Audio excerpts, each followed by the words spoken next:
Dark வெப்ல உண்மையாலே ஆனா கூடங்குளமோட data இருக்கு. அது எப்படி லீக் ஆயிருக்கு அப்படின்னு பாத்தீங்கன்னா 3 monthsோ 4 monthsோ இல்ல ஒரு 6 month ஆப்ரேஷன் மாதிரி பீஸ் பை பீஸா இந்த டேட்டாவை எக்ஸ்ட்ராக்ட் பண்ணியிருப்பாங்க. இவங்க என்ன பண்றாங்க அப்படின்னா ஒரு கம்பெனியை ஹேக் பண்றாங்க. அந்த கம்பெனில இருந்து டேட்டா எக்ஸ்ட்ராக்ட் பண்ணிட்டு அந்த கம்பெனி கிட்ட காசு கேட்கறாங்க, இதை நாங்க லீக் பண்ணிடுவோம், நீங்க இல்ல எங்களுக்கு இவ்வளவு சச் அமௌண்ட்ஸ் கொடுங்க அப்படின்ட்டு. ஸோ இது வந்து பாத்தீங்கன்னா அவங்கள வந்து ஒரு மணி மோட்டிவா பண்றதுதான். நானும் என்னோட ரிசர்ச் எடுத்து பார்த்தேன். டாக்குமெண்ட்ஸ் இருக்கு ஆன்லைன்ல, இப்போ வரைக்கும் அவைலபிளா தான் இருக்கு. இந்த டேட்டாவெல்லாம் எனக்கு எடுத்த டைம் வந்து பாத்தீங்கன்னா 4 minutes. கவர் ஸ்டோரிக்காக மட்டும் இப்போ ரைட் நவ் என்னோட சிஸ்டம்ல வந்து அந்த சைட் ஓப்பன்ல தான் இருக்கு. நான் உங்களுக்கு அதை ஷேர் பண்றேன். இந்த குரூப் தான் வந்து பாத்தீங்கன்னா வேர்ல்டு லீக்ஸ். அண்ட் வந்து கூடங்குளம் அப்படின்ற ஒரு வேர்டு இருக்க டாக்குமெண்ட்ஸ் மட்டும் பாத்தீங்கன்னா கிட்டத்தட்ட 500 MB ஃபைல்ஸ், 328 ஃபைல் இருக்கு. பாகிஸ்தானி கம்பெனிஸ், ஏதோ பிரேசிலோட சர்வீசஸ் கம்பெனி, இந்த மாதிரி இத்தனை கம்பெனிஸோட டேட்டா லீக்ஸ் வந்து அப்படியே வந்து பப்ளிஷ் பண்ணிட்டு இருக்காங்க. இந்த டாடா எலக்ட்ரானிக்ஸோட டேட்டாவை மட்டும் கிட்டத்தட்ட 40,000 பேர் பார்த்திருக்காங்க.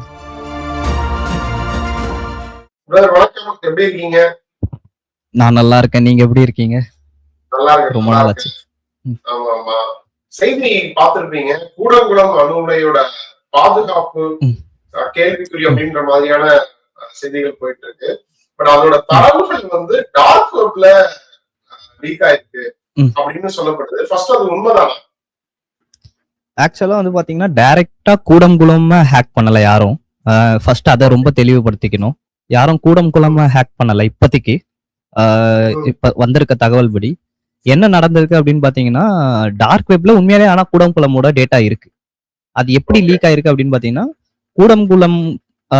கூடங்குளம்க்கு ஒரு சர்வீஸ் ப்ரொவைடரா ரிலையன்ஸ் குரூப் அப்படின்னு ஒரு குரூப் இருந்திருக்காங்க, ரிலையன்ஸ் பவர்.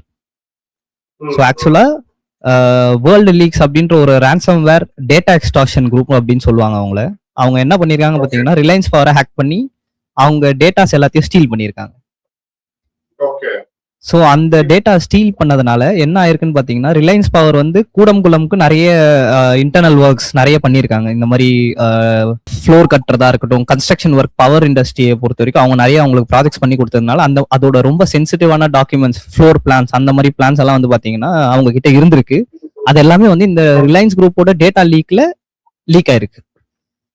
சோ இதுதான் வந்து பாத்தீங்கன்னா என்னவா இருக்கு அப்படின்னா ராய்ட்டர்ஸ் நியூஸ் படி அவங்க தரப்புல என்ன சொல்றாங்கன்னா பொதுவெளியில ஆல்ரெடி இருக்கக்கூடிய தகவல் தான் எல்லாமே. பேலன்ஸ் ஆஃப் பிளான்ட், அப்புறம் வந்து அது வந்து பொது சேவை வசதிகளுக்கு மட்டுமே வந்து சொந்தமானது. அணுசக்தி பாதுகாப்பு அல்லது அது சார்ந்த அமைப்புகள் அந்த தகவல் எதுவுமே வந்து அது ரிலேட்டடா எதுவுமே லீக் ஆகல அப்படின்ற மாதிரி NPCIL வந்து விளக்கம் கொடுத்திருக்காங்க. கரெக்ட் தானே?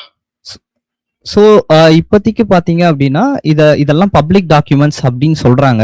ஆனால் இன்னும் வந்து ஒரு கிளியர் கட் எவிடன்ஸ் இந்த பப்ளிக் டாக்குமெண்ட்ஸ் எல்லாம் எங்க இருந்து எடுத்திருக்காங்க அப்படின்ற ஒரு கிளியர் கட் எவிடன்ஸ் நம்மளுக்கு இன்னும் யாரும் சொல்லலை. இதெல்லாம் இந்த நீங்க ஒரு RTI மூலியமாவோ இல்லை ஒரு வெப்சைட்ல பப்ளிக் டாக்குமெண்ட்ஸா இருக்கு அப்படின்றத இன்னும் சொல்லலை. ஸோ பேசிக்கலா என்னன்னா ஒரு டேட்டா பிரீச் நடந்திருக்கு. அந்த டேட்டா பிரீச்ல இருக்க இன்டர்னல் டாக்குமெண்ட்ஸ் எல்லாம் கொஞ்சம் வெளியே வந்திருக்கு. அதுவும் வந்து பாத்தீங்கன்னா அவங்க சொல்றது இருக்கலாம், மேபி ஒரு 1 or 2 லைக் ஒரு 30% ஆஃப் த டாக்குமெண்ட் வந்து பப்ளிக் டாக்குமெண்டா இருக்கலாம். ஏன்னா வந்து பாத்தீங்கன்னா கிட்டத்தட்ட 14 GB 15 GB ஃபைல்ஸ் வந்து லீக் ஆயிருக்கு மொத்தமா. அது எல்லாத்தையும் நம்ம எடுத்து பார்த்து அனலைஸ் பண்ணும் போது தான் வந்து பாத்தீங்கன்னா என்னென்னலாம் வந்து பப்ளிக் டாக்குமெண்ட், என்னென்னலாம் பிரைவேட் டாக்குமெண்ட் அப்படின்றது தெரியும். அண்ட் வந்து இது சின்ஸ் இதை வந்து சர்டன் வந்து ரொம்ப சீரியஸா எடுத்து செக் பண்ணிட்டு இருக்காங்க அப்படின்றதுனால ப்ராபபிளி அந்த டேட்டா நம்மளுக்கு மேபி வரலாம், வராமலும் இருக்கலாம். இல்ல இந்த மாதிரி டார்க் வெப்ல இந்த மாதிரியான தகவல்களை லீக் பண்றது மூலமா இந்த சம்பந்தப்பட்ட அந்த ransomware கம்பெனிக்கு இல்ல அந்த நிறுவனத்துக்கு என்ன பெனிஃபிட்? சோ இது வந்து ransomware நிறுவனம் பண்றது கிடையாது. இவங்க எல்லாம் யாருன்னு பாத்தீங்கன்னா டெக்னிக்கலி சைபர் கிரிமினல்ஸ். இவங்க என்ன பண்றாங்க அப்படின்னா ஒரு கம்பெனியை ஹேக் பண்றாங்க. அந்த கம்பெனில இருந்து டேட்டா எக்ஸ்ட்ராக்ட் பண்ணிட்டு அந்த கம்பெனி கிட்ட காசு கேட்கறாங்க, இதை நாங்க லீக் பண்ணிடுவோம், நீங்க இல்ல எங்களுக்கு இவ்வளவு சச் அமௌண்ட்ஸ் கொடுங்க அப்படின்ட்டு. இதை இன்னும் அவங்க அந்த கம்பெனி மேல ப்ரெஷர் போடுறதுக்கு வந்து பாத்தீங்கன்னா இந்த எக்ஸ்டார்ஷன் சர்வீஸ் இந்த குரூப் என்ன பண்ணுவாங்க அப்படின்னு பாத்தீங்கன்னா ஒரு ஸ்மால் சங்க் ஆஃப் டேட்டாவை எடுத்து பப்ளிக்கா டேட்டாவை லீக் பண்ணிடுவாங்க. ஸோ வந்து அது மீடியால ஃபயர் ஆகுறதோ ரொம்ப ப்ரெஷர் அவங்களுக்கு வரப்போ அவங்க அந்த ரேன்சம் அமௌண்ட்டை பே பண்ணி ஆகணும் அப்படின்ற கட்டாயத்துக்கு தள்ளப்படுவாங்க மோஸ்ட்லி. ஸோ இது வந்து பாத்தீங்கன்னா அவங்கள வந்து ஒரு மணி மோட்டிவா பண்றதுதான் most of the time. இப்போ சைபர் கிரிமினல்ஸ் சொல்றோம். இப்போ இங்க இருக்கக்கூடிய பொலிட்டிஷியன்ஸ் எல்லாரும் இருக்கக்கூடிய கேள்வி என்னவா இருக்குன்னா உண்மையிலே கூடங்குளம் பாதுகாப்பா இருக்கா, அதோட பாதுகாப்பு கேள்விக்குறியாகுது அப்படின்னு கேக்குறாங்க இல்லையா? அந்த கேள்வி சரியானதா ஃபர்ஸ்ட்? அந்த கேள்வி நியாயமான நீங்க கேள்வியா? இந்த கேள்வி வந்து பாத்தீங்கன்னா ஒரு நியாயமான கேள்விதான். ஏன்னா இது வந்து பாத்தீங்கன்னா கிரிட்டிக்கல் இன்ஃப்ராஸ்ட்ரக்சர்ஸ் அப்படின்ற ஒரு கேட்டகரிக்குள்ள வந்துருவாங்க. ரொம்ப முக்கியமான இன்ஃப்ராஸ்ட்ரக்சர். நீங்க கூடங்குளம் எடுத்து பாத்தீங்கன்னா அது சுத்தி இருக்கிற நிறைய ஆஹ், கிராமங்கள், நிறைய லைஃப்ஸ் இருக்கு. ஸோ அது மூலியமா வந்து பாத்தீங்கன்னா ஒரு சின்ன மிஸ்டேக் குட் ரூயின் லைஃப்ஸ் அப்படின்னு தான் சொல்லலாம். ஸோ என்ன பிரச்சனை அப்படின்னா, கூடங்குளம் பத்தி நியூஸ் வர்றது வந்து பாத்தீங்கன்னா இது ஃபர்ஸ்ட் டைம் கிடையாது. 2019 வந்து பாத்தீங்கன்னா இதே மாதிரி ஒரு அட்டாக் ஒன்று நடந்திருக்கும். கூடங்குளம் வந்து அபிஷியலா ஒரு பிரஸ் ரிலீஸ் கொடுத்திருப்பாங்க. இந்த மாதிரி டைரக்டா பவர் பிளான்ட் சம்பந்தப்பட்ட மறுபடியும் ஆமா உண்மைதான் நடந்துச்சுன்னு சொன்னாங்க. பட் அது வந்து ஒரு விண்டோஸ் சிஸ்டம் தான், அந்த சிஸ்டத்துல தான் அது நடந்திருக்கு. பட் பாதுகாப்புக்கு எந்த அச்சுறுத்தலும் இல்லைன்னு சொல்லியிருந்தாங்க. அதை நானும் ஒரு ஸ்டோரி பண்ணிருக்கேன் புதிய தலைமுறையில. ஆமா. சோ என்னன்னா இது வந்து நடந்திருக்கு. என்ன இதை வந்து எப்பவுமே பாத்தீங்கன்னா anything which is connected to internet is not secure. அதை வந்து நம்ம ரெகுலரா நம்ம ஆடிட் பண்றதோ ஒரு செக்யூரிட்டி அசஸ்மெண்ட் பண்றதோ ரொம்ப ரொம்ப முக்கியம். எதையுமே வந்து இப்போ உங்க நிறுவனமாக இருக்கட்டும், வேற எந்த நிறுவனமா இருந்தாலுமே வந்து பாத்தீங்கன்னா நீங்க வந்து இது 100% செக்யூரா இருக்கு அப்படின்றத சொல்ல முடியாது. எல்லாருக்கும் அந்த கொஸ்டின் இருக்கும், இது செக்யூரா இருக்கா இல்லையான்ட்டு. ஆனா வந்து அந்த அசஸ்மெண்ட் கூட நம்ம ரெகுலரா இதை மானிட்டர் பண்றது மூலியமா இது நடந்தாலும் அதுக்கான ஆக்டிவ் மெஷர்ஸ் நம்ம எடுக்க முடியும். அதுதான் பாசிபிலிட்டி. எதுவுமே நடக்காம தடுக்க முடியாது. இப்ப எக்ஸாம்பிள் வந்து இப்ப சப்போஸ் இந்த டார்க் வெப்ல கிடைக்கக்கூடிய டேட்டாஸ் மூலமா என்ன நடக்கக்கூடிய வாய்ப்புகள்? இந்த மாதிரி டேட்டாஸ் வந்து என்னன்னு நமக்கு தெரியாது. அவங்க பாதுகாப்பான தரவுகள் எல்லாம் சேஃபா தான் இருக்கு. ஜென்ரலா வெளியில இருக்கிற தகவல் தான் அவங்க லீக் பண்ணிருக்காங்கன்னு சொல்றாங்க. மேபி ஏதாவது ஒரு தகவல் டார்க் வெப்ல கிடைக்கக்கூடிய ஒரு தகவல் மூலமா என்ன நடக்கக்கூடிய வாய்ப்புகள்? ஸோ என்ன மாதிரி பாசிபிலிட்டிஸ் இருக்குன்னா, இதோட பாசிபிலிட்டி வந்து பாத்தீங்கன்னா எண்ட்லெஸ். அது என்ன மாதிரி டேட்டா கிடைக்குது அப்படின்றத பொறுத்து இருக்கு நமக்கு. இப்போ வந்து இவங்க பவர் பிளான்ஸ் பத்தி பேசுறப்போ அந்த கிரிட்டிக்கல் இன்ஃப்ராஸ்ட்ரக்சர் ஓட டாக்குமெண்ட்ஸ் எல்லாம் லீக் ஆயிருக்குன்னு சொல்றாங்க, ஆன்லைன்ல அவைலபிளா இருக்கு அப்படின்றது. நானும் என்னோட ரிசர்ச் எடுத்து பார்த்தேன். டாக்குமெண்ட்ஸ் இருக்கு ஆன்லைன்ல, இப்போ வரைக்கும் அவைலபிளா தான் இருக்கு. என்ன ஒரு பிரச்சனை நடக்கும் அப்படின்னு பாத்தீங்கன்னா, ஃபர்தரா ஏதாவது ஒரு கிரிமினல் ஆக்டிவிட்டிஸோ இல்ல ஒரு ஸ்டேட் செக்யூரிட்டிஸ்க்கு ஏதாவது பிரச்சனை வரும்போது இந்த மாதிரி டாக்குமெண்ட்ஸ் எல்லாம் வந்து பாத்தீங்கன்னா ரொம்ப ஒரு கிரிட்டிக்கலான இன்ஃபர்மேஷனா இருக்கும் உங்களுக்கு. ஸோ சம்டைம்ஸ் பாத்தீங்கன்னா இந்த டார்க் வெப்ல உங்களுக்கு வந்து டேட்டா வந்து ரொம்ப அதிகமா லீக் ஆகும். Like multiple sources of data. ஒரு பாயிண்ட் ஆஃப் டைம்ல வந்து பாத்தீங்கன்னா ஃபேஸ்புக்கோட டேட்டாஸ்லாம் லீக் ஆயிருக்கும், உங்களோட ஃபோன் நம்பர், இமெயில் அட்ரஸ், அதெல்லாம் கன்சியூமரோட பிரச்சனை. இது வந்து பாத்தீங்கன்னா ஒரு ஸ்டேட்டோட பிரச்சனை, ஸ்டேட் அண்ட் கண்ட்ரியோட பிரச்சனை. ஸோ அந்த டேட்டாவோட நேச்சரை பொறுத்து. இப்போ அதாவது நீங்க சொன்னதை வச்சு புரிஞ்சுக்கலாம், அந்த டேட்டா என்ன வேல்யூவான விஷயமா தருதோ அதை பொறுத்துதான் பாதிப்பு இருக்குன்னு சொல்றீங்க. டார்க் வெப் அப்படின்றது எல்லாராலையும் ஆக்சஸ் பண்ண முடியாதுன்னு தானே சொல்றாங்க. அப்படின்னா அது சேஃப் தானே, எல்லாரும் அதை பண்ணிட முடியாது அப்படி எடுத்துக்கலாமா? இல்ல அந்த புரிதல் தவறான புரிதல்? அந்த புரிதல் வந்து இப்ப இருக்க டெக்னாலஜி ஏரால வந்து ரொம்ப தவறான புரிதல். யார் ஒரு மொபைல் அப்ளிகேஷனா இருந்தாலும் சரி, ஒரு மொபைல் யூஸ் பண்ற பர்சனா இருந்தாலும் சரி, ஒரு லேப்டாப் யூஸ் பண்ற பர்சனா இருந்தாலும் சரி, உங்களால வந்து கொஞ்சம் ஒரு அளவுக்கு ரிசர்ச் பண்ணி அந்த டேட்டாஸை வந்து எடுக்க முடியும். ஸோ நான் இதை பத்தி பார்த்தோன்னே நான் ரிசர்ச் பண்ண ஆரம்பிச்சப்போ என்ன நடந்தது அப்படின்னு பாத்தீங்கன்னா, இந்த டேட்டாவெல்லாம் எனக்கு எடுக்கிறதுக்கு வந்து எடுத்த டைம் வந்து பாத்தீங்கன்னா 4 minutes. நான் எடுத்து செக் பண்ண ஆரம்பிச்சேன் என்ன நடந்திருக்கு அப்படின்னு பார்க்க ஆரம்பிச்சோன்னா, இந்த டேட்டா எல்லாம் லீக் ஆயிருக்கு, இந்த டேட்டா இந்த இடத்துல லீக் ஆயிருக்கு அப்படின்னு கண்டுபிடிக்கிறதுக்கு எனக்கு ஆன டைம் 4 minutes. ஸோ மேபி ஒருத்தருக்கு 1 hour ஆகலாம், மேபி ஒருத்தருக்கு 2 hours ஆகலாம், ஒரு நாள் ஆகலாம். ஆனா வந்து அந்த பாசிபிலிட்டிஸ் அதிகம். ஒருத்தரால கண்டுபிடிக்க முடியாதுன்னு கேட்டா அப்படின்ற விஷயம் கிடையாது, கண்டிப்பா பண்ண முடியும். ஆனா வந்து அது வந்து பாத்தீங்கன்னா ஒரு டபுள் எட்ஜ்ட் ஸ்வார்டு தான். இப்போ அது அப்படின்னா டார்க் வெப் எல்லாரையும் அக்சஸ் பண்ண முடியும். டார்க் வெப் ஆக்சஸ் பண்றதெல்லாம் வந்து பாத்தீங்கன்னா ரொம்ப சிம்பிள் ஆயிருச்சு over the period of time. உங்களுக்கு வந்து டார்க் வெப்ஸ்ல பொறுத்த வரைக்கும் டைரக்டா இந்த மாதிரி கூகுள் சர்ச் இன்ஜின் அந்த மாதிரி எல்லாம் உங்களுக்கு கிடைக்காதுன்னு வச்சுக்கோங்களேன். நீங்க வந்து இப்போ இந்த டேட்டா லீக் ஆயிருக்கு அப்படின்னா இந்த டேட்டாவை நீங்க போய் கண்டுபிடிக்கிறதுக்கு வந்து பாத்தீங்கன்னா உங்களுக்கு டைரக்ட் யூஆர்எல்ஸ் அப்படின்னு சொல்லுவாங்க. இப்போ அந்த டைரக்ட் யூஆர்எல்ஸ் இருந்தா மட்டும் தான் அதெல்லாம் ஆக்சஸ் பண்ண முடியும் உங்களால. ஸோ அந்த யூஆர்எல்லை கண்டுபிடிக்கிறதுக்கு வேணா உங்களுக்கு டைம் ஆகலாமே தவிர அக்சஸ் பண்ணவே முடியாது அப்படின்றது கிடையாது. இப்போ ஆக்சுவலா அந்த டார்க் வெப்ன்ற டேக் ஏன் யூஸ் பண்றாங்க? டார்க் வெப்னா நார்மல் வெப் கிடையாது அப்படி எடுத்துக்கலாமா?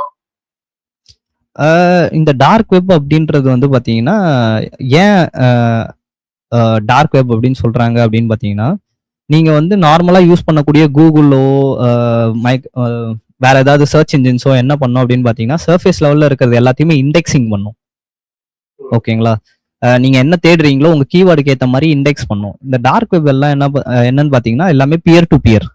ஸோ வந்து என்னோட சிஸ்டம்ல நான் வந்து என்னால ஒரு யூஆர்எல் ஹோஸ்ட் பண்ணி உங்களுக்கு வந்து டைரக்டா அது மூலியமா டேட்டாவை சர்வ் பண்ண முடியும். பியர் டு பியர் நெட்வொர்க் மூலியமா கனெக்ட் ஆகுறது. ஸோ ஓகேங்களா? ஸோ இந்த டார்க் வெப் அப்படின்றது என்னோட சர்வர்ல இருந்து நான் உங்களுக்கு சர்வ் பண்றேன். உங்களுக்கு என்னோட டேட்டா ஒன்று நான் வந்து உங்களுக்கு பிரைவேட்டா ஷேர் பண்ணணும் அப்படின்னா, நான் இப்போ அதை கூகுளில் ஹோஸ்ட் பண்ணா என்ன ஆகும் அப்படின்னு பாத்தீங்கன்னா, கூகுளோட சர்ச் அதை இண்டெக்ஸ் பண்ணும். இது வந்து பாத்தீங்கன்னா இந்த டார்க் வெப், இந்த peer to peer data transfer வந்து எதுக்காக கண்டுபிடிச்சாங்கன்னு பாத்தீங்கன்னா, ஃபர்ஸ்ட் வந்து ஒரு யூஎஸ் மிலிட்டரி பர்பஸ்க்காக கண்டுபிடிச்சாங்க இதை டேட்டா டிரான்ஸ்ஃபர் பண்றதுக்காக. அண்ட் அது ஒரு பாயிண்ட் ஆஃப் டைம்ல அதை பப்ளிக்கா ரிலீஸ் பண்றாங்க. பப்ளிக்கா ரிலீஸ் பண்ண சொல்ல இது வந்து ஒரு பெட்டர் மீன்ஸ் ஆஃப் கம்யூனிகேஷனுக்கு யூஸ் பண்ணுவாங்கன்னு பார்த்தா நிறைய கிரிமினல்ஸ் அதை டேக் ஓவர் பண்ணி யூஸ் பண்ண ஆரம்பிச்சிருக்காங்க.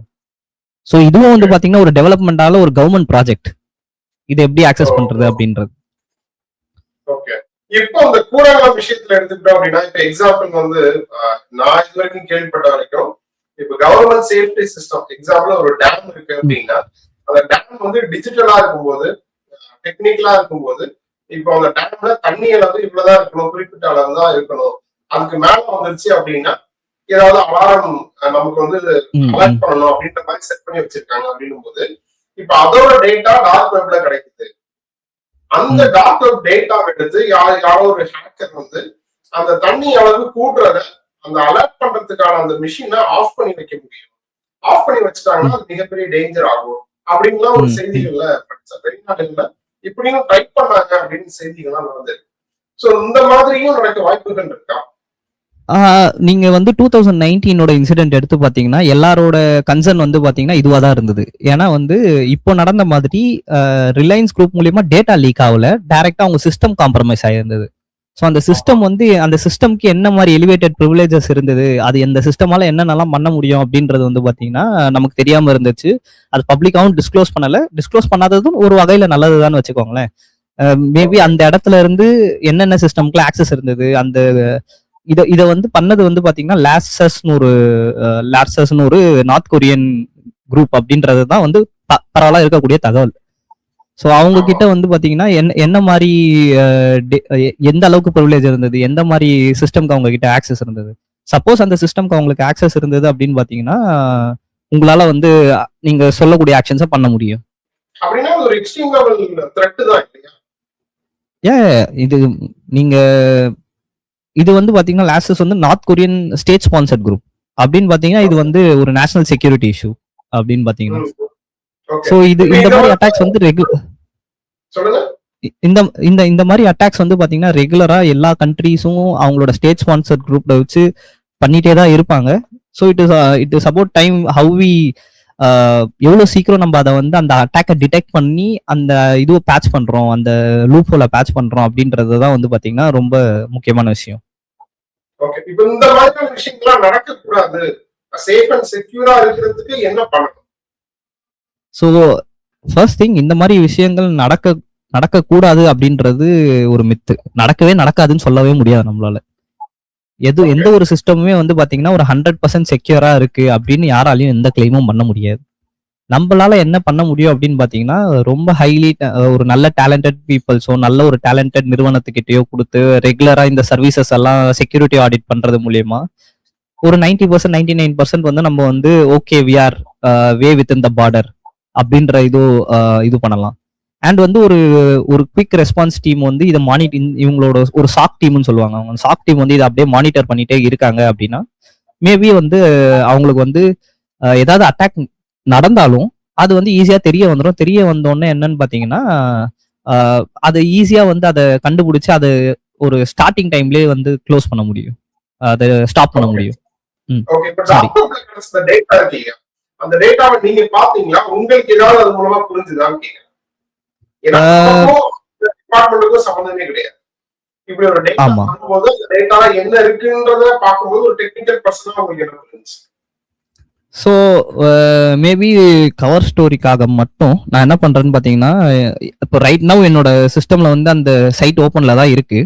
நான் உங்களுக்கு அதை ஷேர் பண்றேன். நான் அதை ஷேர் பண்ண சொல்ல நீங்க போஸ்ட் பண்ணும்போது மேபி யூஆர்எல்ல ஹைட் பண்றதோ அதெல்லாம் நீங்க பண்ணிக்கோங்க for safety purposes. So okay என்ன அப்படின்னு பார்த்தீங்கன்னா, இருங்க நான் ஷேர் பண்ற பாருங்க உங்களுக்கு. ஸோ இந்த இடத்துல பார்த்தீங்கன்னா, இந்த குரூப் தான் வந்து பார்த்தீங்கன்னா வேர்ல்டு லீக்ஸ் அப்படின்ற ஒரு அந்த ரேன்சம் டேட்டா எக்ஸ்ட்ராக்ஷன் குரூப். இவங்க வந்து பார்த்தீங்கன்னா ரிலையன்ஸ் குரூப்பை வந்து என்னைக்கு இதை போஸ்ட் பண்ணியிருக்காங்க, இந்த டோட்டல் லீக்கோட சைஸ் வந்து பார்த்தீங்கன்னா 1.2 டிபி கணக்கு. அண்ட் வந்து கூடங்குளம் அப்படின்ற ஒரு வேர்டு இருக்க டாக்குமெண்ட்ஸ் மட்டும் பார்த்தீங்கன்னா கிட்டத்தட்ட 500 MB ஃபைல்ஸ், 328 ஃபைல் இருக்கு. இந்த 328 ஃபைலையும் நம்ம எடுத்து படிக்கிறது மூலியமா தான் படிச்சு பார்த்தா மட்டும்தான் என்ன அப்படின்றது நம்மளுக்கு தெரிய வரும். ஓகே அண்ட் வந்து இது மட்டும் இவங்க போஸ்ட் பண்ணல. ப்ராபபிளி நீங்க இந்த கம்பெனிஸ் லிஸ்ட் பாத்தீங்க அப்படின்னா உங்களுக்கு தெரியும்.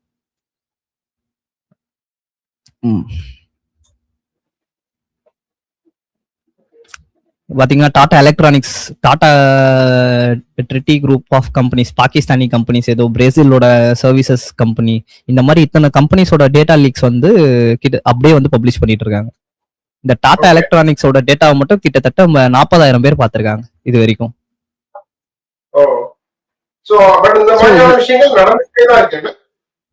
ஆமா, இந்த மாதிரியான விஷயங்கள் நடந்துகிட்டே தான் இருக்கும் எப்பவுமே. இத நீங்க தடுக்கணும்னு இது பண்ண முடியாது.